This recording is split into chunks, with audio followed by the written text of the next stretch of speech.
So, yan!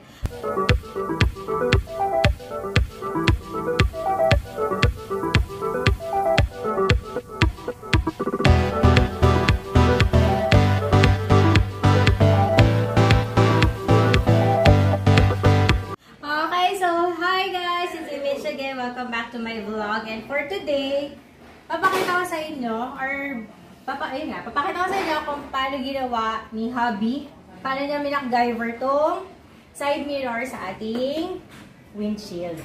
Kasi, kaya natin papakita kasi may mga nagtatanong, nagko-query sila, paano ginawa namin, paano ginawa ni hubby na mailagay tong side mirror nang hindi ginagamitan ng bracket. Yeah, so unang-una, yan. So, binutasan ni hubby yung windshield natin dito.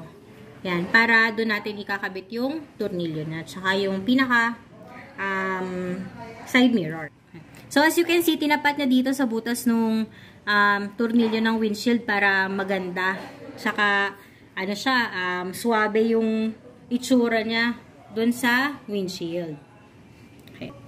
Tapos, as you can see, nilagyan niya ng goma para hindi siya magalaw and hindi din madadamage yung pinaka-plastic ng windshield natin. So, ayan siya. Okay, so yung nilagay pala natin din dito na side mirror is yung size niya long. Kasi para kita mo pa rin yung kaya mo makita sa likod. Kasi kapag short yung size nung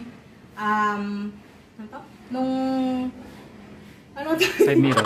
The side mirror natin, hindi mo na makikita, braso na lang makikita mo. So, ayun. So, pag nilagay natin siya dito, okay, ayan, sakto pa rin siya, walang bracket, kita pa rin yung view mo sa likod, and eto, makikita natin. So, yan nga, yung side mirror natin, bukod sa likod yung makikita natin sa likod, nilagyan pa natin siya ng blind spot side mirror para mas malaki yung view natin, wider yung view ng ating side mirror. Alright? Kaya pala ginawa ni hubby na DIY lang. Kasi ayaw niya na may bracket. Kasi pag may bracket, lalayo siya, magiging ganyan eh. Medyo awkward tignan para sa kanya. Alayo. So, yun lang yun. So, basically guys, yun lang yun.